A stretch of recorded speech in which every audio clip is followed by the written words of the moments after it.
Scientists have just found a big secret that has been buried under the streets of Jerusalem for almost 3,000 years. What could be strong enough to change the course of history? Wait for it. What they found under the city of David will blow your mind, make you speechless, and make you want to know more. The wall that wasn't supposed to exist. No one thought that history would suddenly break open under their feet when the first stones showed up. City of David is one of the most famous excavation sites in Israel, and a new discovery is now giving archaeologists insight into the life of everyday Jerusalemites from 800 BC. The Israel Antiquities Authority team thought they were seeing another retaining wall in the city of David. There are hundreds of them, but as they brushed off the dust and dirt, they got the feeling that something was off with the alignment. The foundation was too wide, the stones were too big, and the angle was too intentional. It wasn't a wall that was keeping dirt back. It was something much bigger. In the scorching Jerusalem sun, the dig site buzzed with quiet concentration. Every scratch of a trowel took hundreds of years off the time. The ground started to show a huge building made of stones stacked 11 meters high, with each block being perfectly shaped by math. It was impossible to get the pattern wrong. It was a wall. A huge, old dam was hidden under the city where kings were born. It was hard for people to believe at first. This building, this location, and this time period did not fit the story that was taught in school. According to history, King Hezekiah built the famous tunnel that runs under the city of Jerusalem and has been honored for this work for many years. It was thought that his engineering would be the first of its kind. But this wall, the one that no one was meant to find, was more than 200 years old. Massive dam was just uncovered in Jerusalem's City of David.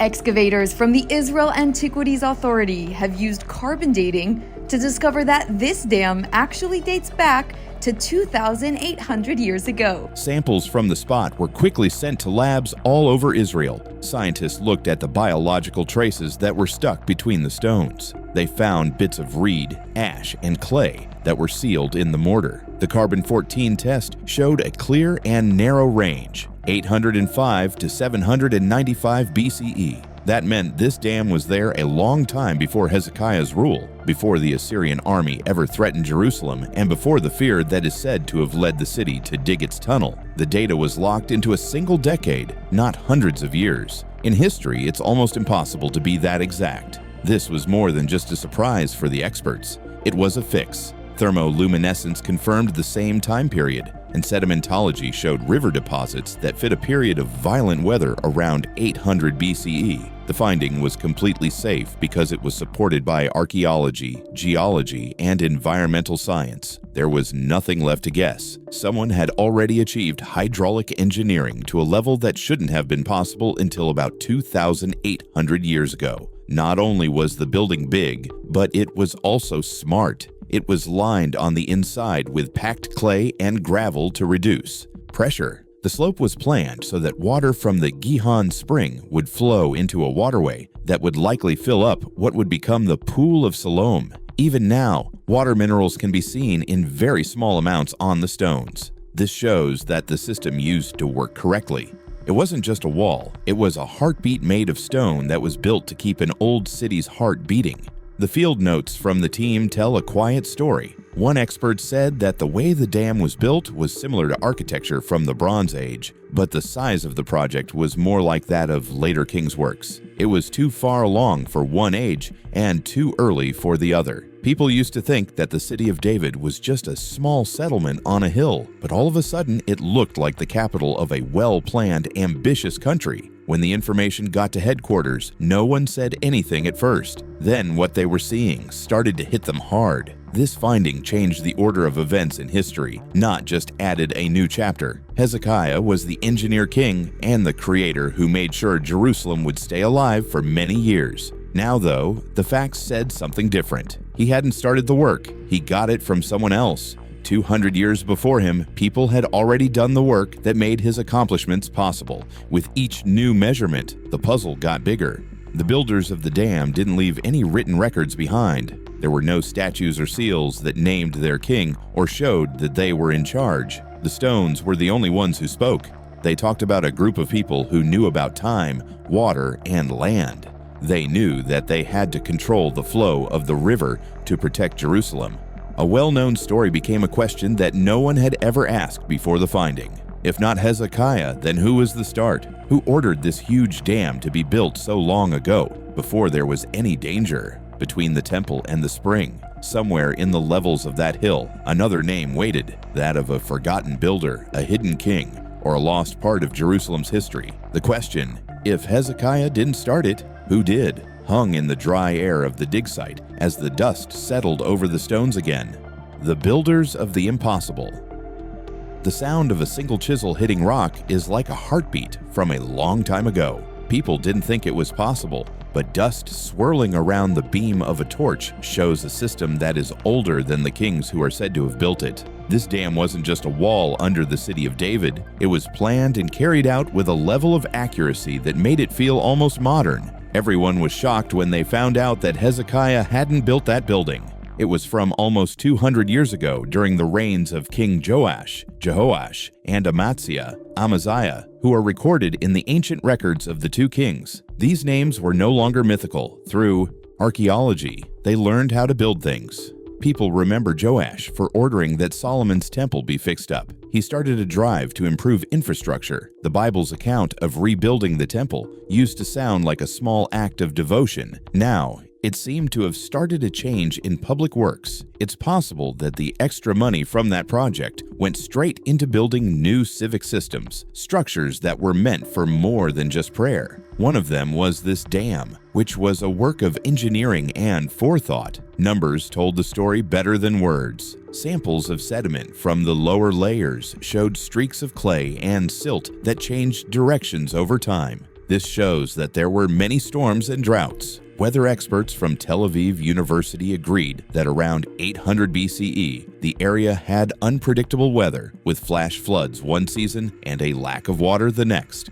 So that nature would behave, the people of Jerusalem built this wall to stop the chaos. The dam changed the flow of water from the city's source, the Gihon Spring. It stopped sudden floods during rainstorms by storing the extra water and feeding the channels that went to the Pool of Siloam. It wasn't just a building, it was a living network that kept the city going. The better the work got, the deeper archaeologists dug. Basalt was used to line the base of the dam because it is strong and resistant. The spillway, which was cut at a precise angle, slowed down flash floods before they hit the valley. Careful math was used to place each piece of stone, and clay was used to seal the joints so there were no leaks. When engineers digitally put the model back together, they found that the slope's gradient met modern flood control ratios with a 2% error margin. There was no luck here, there was understanding. There was no gear, steel, or plans. Stone, basalt, and information that was passed down from one person to the next. As you listen to the steady drip of the Gihon Spring nearby, you can almost picture the rows of workers lowering blocks into place with the help of torches and rope lines. Long ago,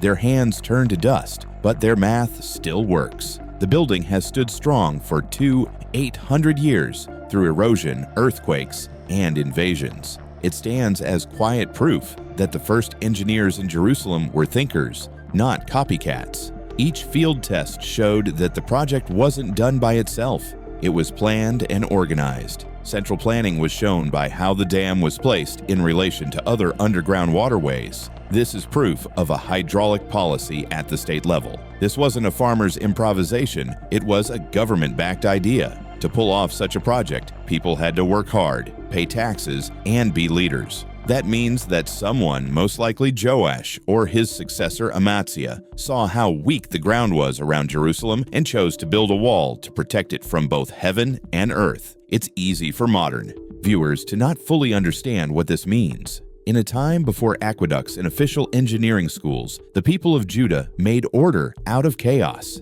They learned to read the beat of storms and use them to their advantage, turning danger into strength. The dam wasn't a landmark. It was a safety net for the future. It caught rain before it went into the desert, kept hope alive when the clouds went away, and kept the city living when the weather got bad. There is weight in even the smallest things. Tool marks on the inside show where the work was done again and again, showing that the angles were changed to match the speed of the flow. Stone fragments found nearby had red pigment on them, which shows that they used a simple but deliberate method to mark their alignments. Each mark was a promise that their work would last longer than they did. Yes, it did. When the researchers mapped the last part of the dam, they still had one question on their minds. What else could someone from an age that has been forgotten have left buried in the stone 200 years before Hezekiah, when science rewrites scripture? A common story about Jerusalem that was told for many years was that King Hezekiah was the first person to plan the city's water systems. His name stood for creativity and trust in the face of danger. The test results then came back, and within days, beliefs that had been held for hundreds of years started to shift. Scientists didn't expect to find what they did below the city of David. Radiocarbon dating from tiny pieces stuck between the dam stones, fibers of old reeds, grains of ash, and signs of lime mortar prove the wall was older than it could have been, not by a few decades, but by 200 years. The study gave a date that was so close to the truth that it surprised even the researchers. It was between 805 and 795 BCE, giving an error range of only 5 years. Almost never is something that accurate found in archaeology. The team used Bayesian calibration, a complicated statistical method that compares radiocarbon results with other physical facts to make sure it was true. In the same layer of sediment, pottery shards that fit known styles from the first temple were found. The chemical fingerprints were also found in nearby metal scrap, which could have come from old tools or kiln work. Each test on its own led to the same small window. There was no mistake. This dam was built during the reigns of Joash and Amaziah, not Hezekiah. It wasn't just one field that showed the point. Climate historians joined the team to look at the flood layers and connect silt bands in the base of the dam to changes in the climate that were found in regional cores. Hydrologists used computer reconstructions to model the design of the dam to see if its slope and clay ceiling could stand up to seasonal surges. To figure out flow direction and pressure, geochemists looked at water stains and salt layers. Each field of study added more proof until it was impossible to ignore any longer. For hundreds of years, both Christians and scholars saw Hezekiah's tunnel as the start of the story of how Jerusalem became an engineering city. But the finding made them think again. It looked like Hezekiah wasn't the first person to build anything. Instead, he was the one who improved a system that was already in place.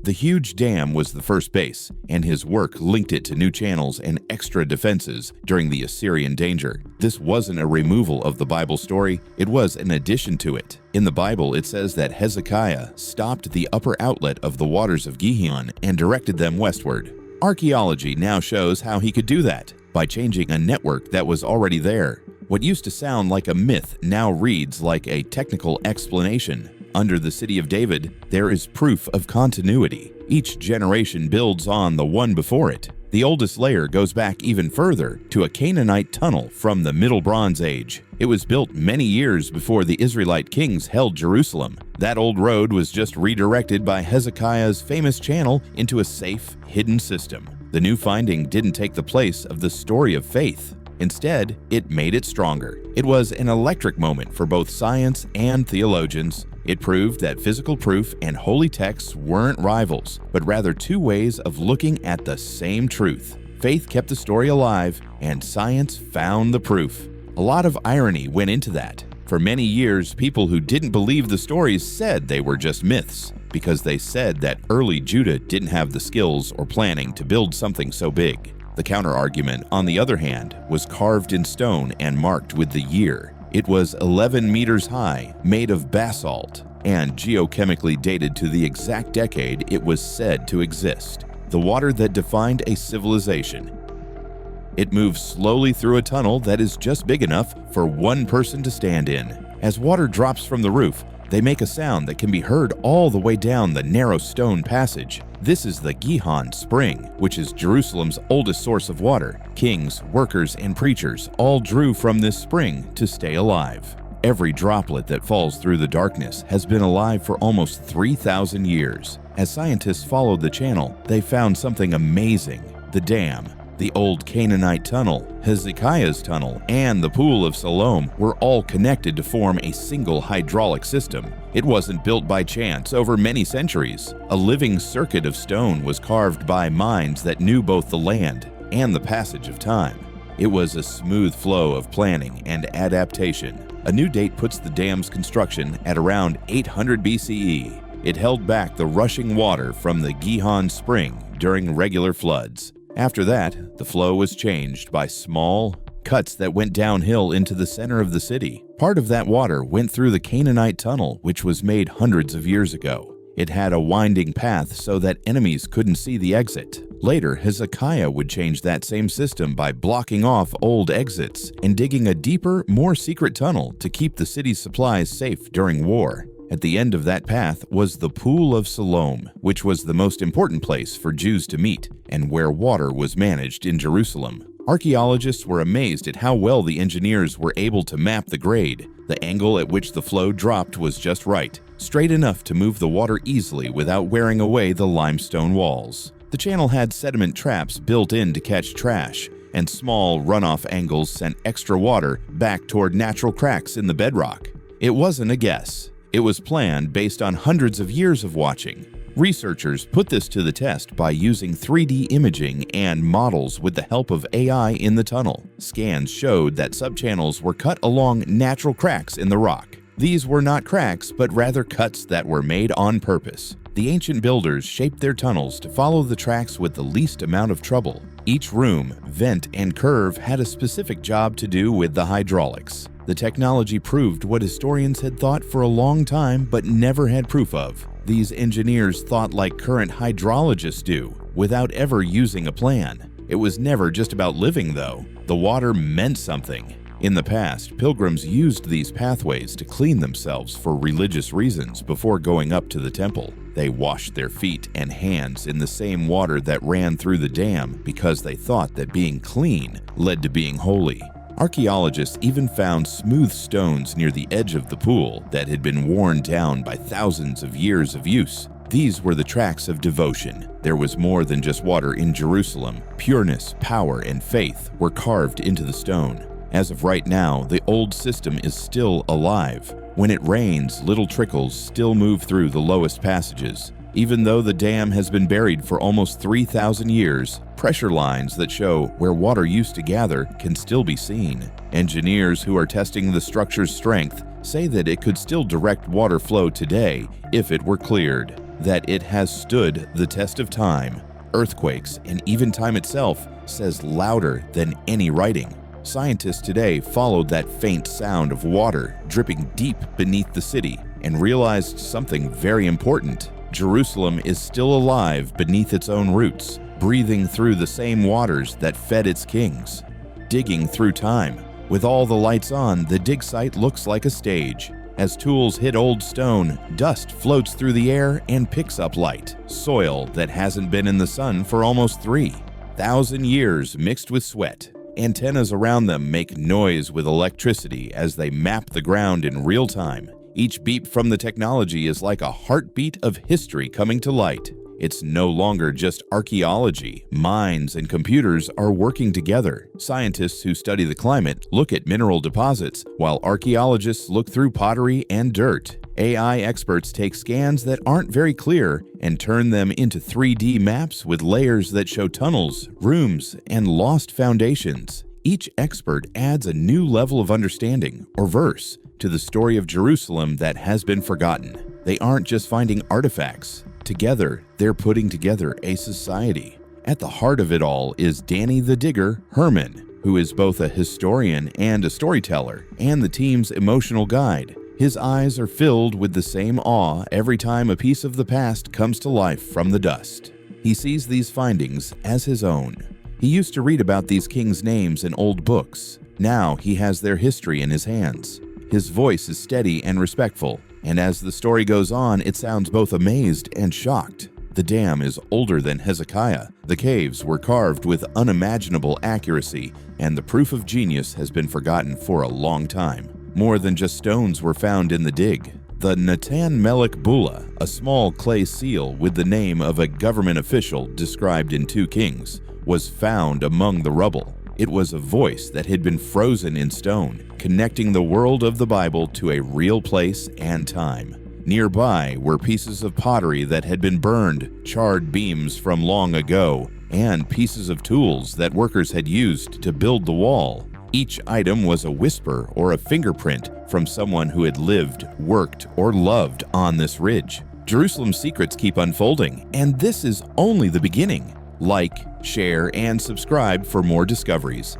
And don't forget to click the next video popping up on your screen to keep discovering the past.